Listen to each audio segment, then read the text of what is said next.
It's an unavoidable truth we will need geoengineering by the mid-2030s by Laurie Goering, London. October 10. Thomson Reuters Foundation. As efforts to cut planet-warming emissions fall short, larger-scale projects to suck carbon dioxide out of the atmosphere will be needed by the 2030s to hold the line against climate change, scientists said on Tuesday. Many new technologies that aim to capture and store carbon emissions, thereby delivering negative emissions, are costly, controversial and in the early phase of testing. But if you're really concerned about coral reefs, biodiversity and food production in very poor regions, we're going to have to deploy negative emission technology at scale, said Bill Hare of Climate Analytics, a science and policy institute. I don't think we can have confidence that anything else can do this, the Berlin-based chief executive told a London climate change conference. World leaders agreed in 2015 an aim of holding global warming to 1.5 degrees Celsius above pre-industrial times. Scientists believe this is key to protecting small island nations from sea level rise, shoring up food production and preventing extreme weather.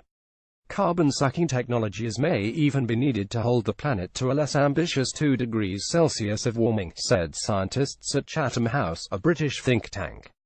The world has already seen an average of about 1 degree of warming, they said. It's something you don't want to talk about very much, but it's an unavoidable truth we will need geoengineering by the mid-2030s to have a chance at the 1.5 degree goal, Hare said, referring to efforts to cool the planet through engineering.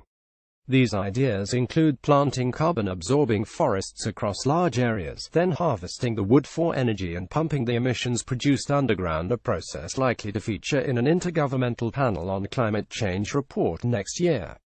Machines might also be developed to capture carbon dioxide directly from the air and pump it underground or otherwise neutralize it. But efforts to store captured carbon underground are showing no progress, and even backwards steps in some cases, said Corinne Lecque-Acute, director of the Tyndall Centre for Climate Change Research at the University of East Anglia. Underground carbon storage has been promoted as part of a push by the United States and other countries to develop clean coal technology. Similarly, planting more forests, technology known as BECCS, or bioenergy with carbon capture and storage, raises questions about food security and land rights, scientists said. Lecque-Acute said BECCS is probably essential to take us to zero emissions, although it's really difficult to imagine we can use land at the levels required in the models.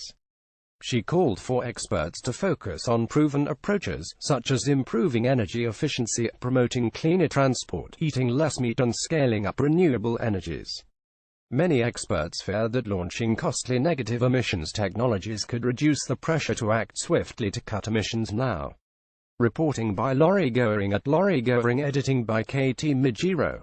Please credit the Thomson Reuters Foundation, the charitable arm of Thomson Reuters, that covers humanitarian news, climate change, resilience, women's rights, trafficking and property rights.